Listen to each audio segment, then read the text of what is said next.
At a bus stop, Emma stands alone, enduring disdainful looks from two white officers as they check her vibrant backpack covered in global patches.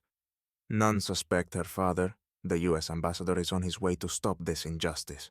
Emma stands at the bus stop, a tall and elegant young woman with dark skin and short curly hair that frames her composed expression. Her backpack, a burst of color and stories, draws attention with patches and pins from all over the world. Paris, Tokyo, Rome, Cape Town. Each patch tells of a different adventure, a piece of her life abroad, capturing the spirit of cultures she's experienced. Her outfit is simple yet effortlessly stylish, a crisp white t-shirt and dark jeans, accented by a small silver pendant shaped like a globe. This pendant, a gift from her father, has been with her through many journeys, a symbol of their shared love for exploring new places. As Emma waits, her face is serene, but there's a subtle hint of tension in her gaze as she glances down the street. She's well aware of the looks people sometimes give her mere presence seeming to draw suspicion in certain spaces. She's learned to hold herself gracefully, exuding confidence and a quiet strength, yet the experience still leaves a lingering discomfort. Two officers approach, their footsteps breaking the stillness around her. Sergeant Holton leads, a heavily built man with a commanding presence, his short hair and cold, scrutinizing eyes giving him a hardened look. Without a word of greeting, he nudges her shoulder and mutters, "What's in the bag, huh? Kind of heavy for a girl like you. Got something you shouldn't have?" Emma takes a breath, feeling a pang of unease, but masking it with a reserved smile. Years of handling uncomfortable situations have taught her composure, though inside, she can feel the sting of humiliation. She meets his gaze calmly, refusing to give away any sign of distress. Meanwhile, Officer Ridge steps closer. Younger, with a nervous energy, he seems eager to follow Holton's lead, his tone blunt and filled with suspicion as he eyes her backpack. "What's with all the foreign stuff?" he asks, his words laced with a thinly veiled accusation. His gaze roams over each patch, as though each one is a potential reason to doubt her. Emma's mind races as she contemplates her response, each word measured. She's aware of how they perceive her, making assumptions based on her appearance.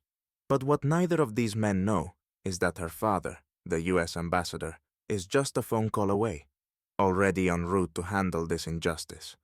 His intervention will soon turn the tables in ways they could never anticipate, revealing to everyone watching that appearances can be deeply deceiving.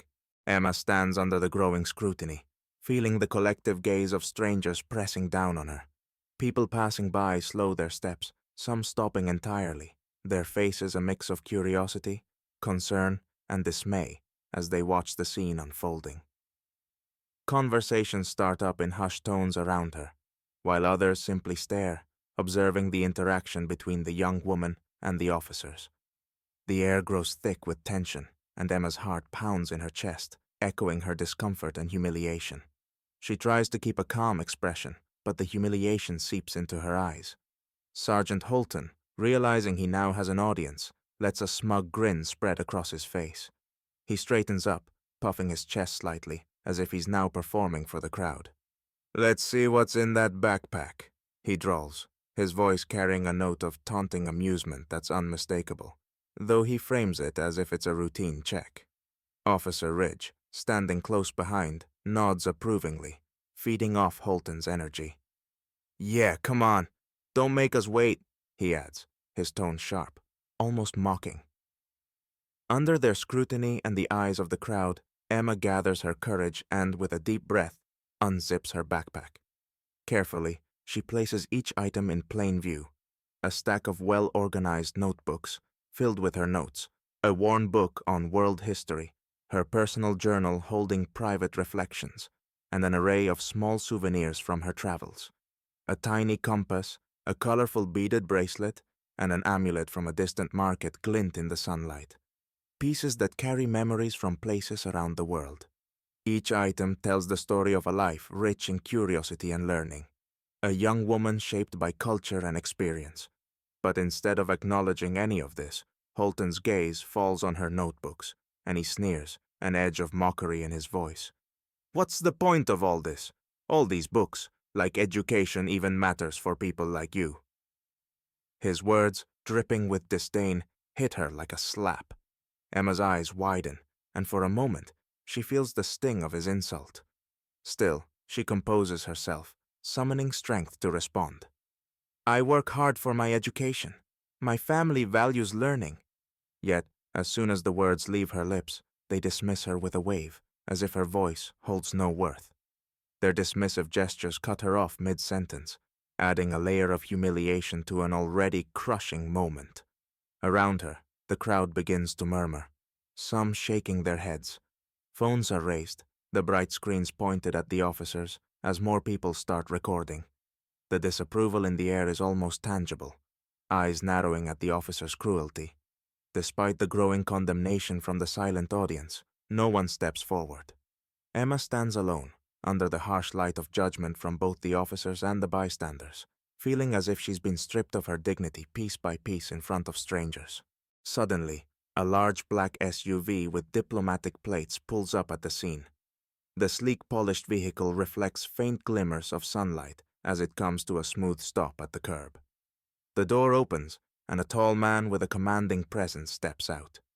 Dressed in a sharp navy blue suit with a crisply ironed shirt and a neatly knotted tie, his dark eyes radiate calm but intense determination. Every movement reflects professional restraint and authority. It's Emma's father, the U.S. ambassador. The moment he steps onto the sidewalk, his gaze falls upon the officers, and the air seems to thicken. Sergeant Holton and Officer Ridge, who had just been laughing at Emma and felt in charge, suddenly go pale. They recognize the man and immediately realize the situation could backfire.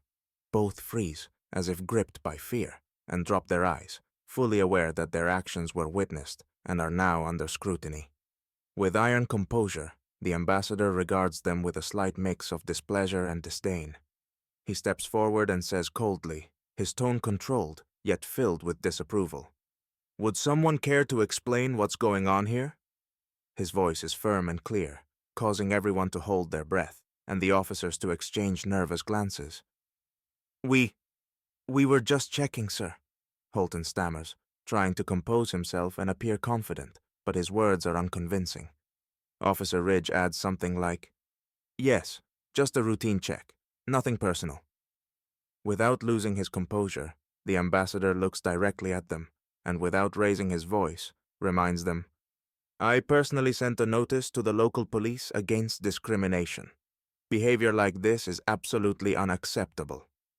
There's an implied threat in his tone, making the officers even more nervous, their faces flushing with shame as they realize their mistake. In a desperate attempt to justify themselves, the officers speak more hastily and unsteadily, their attempts at professionalism appearing comical and humiliated. They avoid meeting the ambassador's gaze, their voices faltering, fully aware that their actions discredit their uniforms. The ambassador looks over the gathered crowd, many of whom already have their phones out, recording the incident. His voice rings out confidently, attracting the attention of everyone present. "I ask that anyone who recorded this to please send the footage to me or to the police department. We need to see this through and make it clear that such behavior will not go unpunished." His words come across as a vow, a promise to protect his daughter and uphold justice.